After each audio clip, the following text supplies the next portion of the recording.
दोस्तों आज हम बात करेंगे नेपाल के बदलते हुए हालात की। कल परसों हमने देखा था कि किस तरह जेन ज़ी यानी कि नौजवान नस्ल ने पुराने सियासी निज़ाम को चैलेंज किया और हुकूमत को झुकने पर मजबूर कर दिया। लेकिन आज यानी कि 12 सितंबर 2025 को कुछ नए और अहम अपडेट सामने आए हैं जिन्होंने इस तहरीक को एक नई सिमत दे दी है।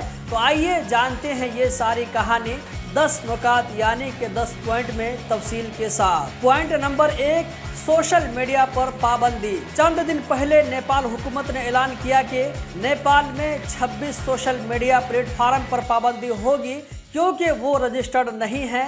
यूट्यूब, व्हाट्सएप, फेसबुक, इंस्टाग्राम, यहाँ तक कि एक्स यानी कि ट्विटर भी उनमें शामिल थे। हुकूमत का कहना था कि ये प्लेटफार्म कौमी सलामती के लिए खतरा है, लेकिन जेन ज़ी के लिए ये फैसला नाकाबिले कबूल था। उनके लिए सोशल मीडिया सिर्फ तफरीह नहीं बल्कि स्पीच और फ्रीडम और एक दूसरे से जुड़े रहने का जरिया है। यही वो लम्हा था जिसने प्रोटेस्ट को जन्म दिया। पॉइंट नंबर 2, करप्शन और बदउनवानी यानी कि भ्रष्टाचार। नौजवानों का बरसों से ये गिला रहा है कि नेपाल का सिस्टम करप्शन से भरा हुआ है। सियासतदान यानी कि नेता लोग अपने खानदानों के लिए दौलत और ताकत इकट्ठी करते हैं, जबकि आम पब्लिक गुर्बत और बेहिसी में जकड़ी हुई है। ये शिकायत नई नहीं थी, लेकिन इस बार जेन ज़ी ने फैसला किया कि अब खामोश नहीं रहना और ये गुस्सा कार्रवाई में बदल गया। पॉइंट नंबर 3, बेरोजगारी और मायूसी। नेपाली नौजवान तालीम तो हासिल कर लेते हैं लेकिन मुनासिब रोजगार नहीं मिलता। लाखों लोग गल्फ कंट्री या ये कि भारत मजदूरी करने पर मजबूर हैं। जेन ज़ी ने ये महसूस किया कि अगर अब भी आवाज न उठाई गई तो फ्यूचर हमेशा के लिए अंधेरे में चला जाएगा। इस मायूसी ने प्रोटेस्ट को और भी तेज कर दिया। पॉइंट नंबर 4, नेपो किड्स का गुस्सा। सोशल मीडिया पर नेपो किड्स या नेपो बेबीज का हैशटैग ट्रेंड करने लगा। नेताओं के बच्चों की वीडियोस वायरल हुई जिनमें वो लग्जरी कारों में घूमते हुए, बाहर के मुल्कों में पार्टियां करते हुए और महलों में रहते हुए दिखाई दिए।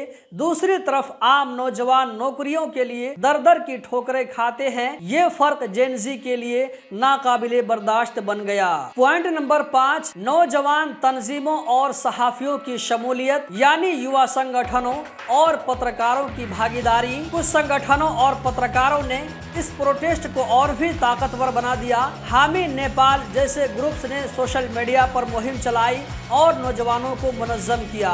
मीडिया ने भी इनकी आवाज दुनिया तक पहुंचाई, जिससे ये तहरीक सिर्फ सोशल मीडिया तक महदूद नहीं रही बल्कि पूरे मुल्क की आवाज बन गई। पॉइंट नंबर 6, ऑनलाइन से ऑफलाइन प्रोटेस्ट। पहले ये गुस्सा सिर्फ ऑनलाइन नजर आया, लेकिन जल्द ही हजारों नौजवान सड़कों पर निकल आए। काठमांडू, पोखरा और दीगर शहरों में बड़े बड़े प्रोटेस्ट हुए। बाद जगहों पर पुरअमन रैलियां निकली तो कहीं झड़पें हुई। पुलिस और मुजाहिरीन के दरमियान तसादुम भी हुआ यानी कि टकराव भी हुआ, जिसमें कई नौजवान जख्मी और कई नौजवान शहीद हो गए। Point number 7, freedom of speech का दिफा। जेन ज़ी नौजवान ने हुकूमत को वाज़ेह पैगाम दिया कि वो अपनी राय का हक छीनने नहीं देंगे। उनके नजदीक social media freedom of speech का सबसे बड़ा जरिया है और इस पर पाबंदी का मतलब है कि हुकूमत सच को दबाना चाहती है। यही सोच इस तहरीक की जान बन गई। पॉइंट नंबर 8, हुकूमत पर दबाव और रिजल्ट। एहतजाज इतने बढ़े कि हुकूमत के लिए काबू पाना मुश्किल हो गया। टकराव में दर्जनों लोग जख्मी हुए और रिपोर्ट्स के मुताबिक 30 से ज्यादा लोग जान से चले गए। अवामी दबाव की वजह से हुकूमत को सोशल मीडिया पर लगाई गई पाबंदी हटाना पड़ी। वजीरों ने रिजाइन दिए और बिल आखिर प्रधानमंत्री KP शर्मा ओली भी अपने पद से हटने पर मजबूर हो गए। पॉइंट नंबर 9, नई क़यादत का उभार।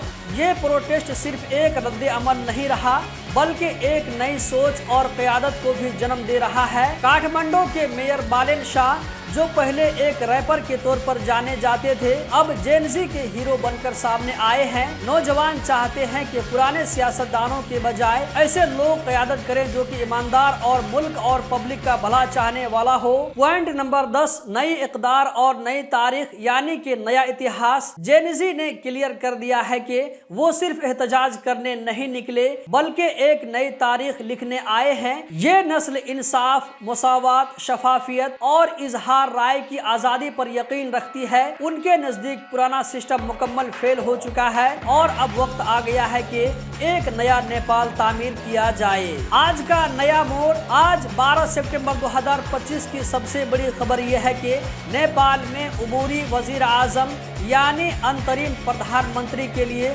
सुशीला कार्की का नाम सामने आया है। वो नेपाल की साबिक चीफ जस्टिस रह चुकी है। जेनजी की तहरीक के अक्सर नौजवान बालेन शाह को प्रधानमंत्री देखना चाहते हैं, जबकि कुछ नौजवान सुशीला कार्की के हक में भी हैं। इसी तरह कुछ नौजवान हरका सम्पांग को सपोर्ट कर रहे हैं, तो कुछ नौजवान कुलमान घिसिंग को प्रधानमंत्री देखना चाहते हैं। फौज के सरबराह, सदर और मुख्तलिफ सियासी जमातों के रहनुमा इस पर गौर कर रहे हैं, लेकिन इनमें सबसे मजबूत दावेदार सुशीला कार्की दिखाई दे रही हैं। हो सकता है कि वो प्रधानमंत्री बनने में कामयाब हो जाए। अगर वो अबूरी वजीर आजम बनती हैं तो ये नेपाल की तारीख का एक अनोखा लम्हा होगा, क्योंकि ये फैसला मुकम्मल तौर पर अवामी दबाव और नौजवान की जद्दोजहद का नतीजा है। दोस्तों, ये थी नेपाल की ताज़ा तरीन कहानी। एक ऐसा मुल्क जहां जेनजी ने आज़ादी, शफाफियत और इंसाफ की जंग लड़ते हुए पुराने निज़ाम को हिलाकर रख दिया है। अब सवाल ये है कि क्या सुशीला कार्की वाकई वजीर आजम बनने में कामयाब होंगी? अगर बनेंगी तो क्या ये अबूरी हुकूमत नेपाल को एक नए मुस्तकबिल की तरफ ले जाएगी? आपकी राय हमारे लिए अहम है। कमेंट बॉक्स में अपनी राय जरूर बताएं। अगर आप लोगों को वीडियो पसंद आई हो तो लाइक करके आगे जरूर शेयर करें।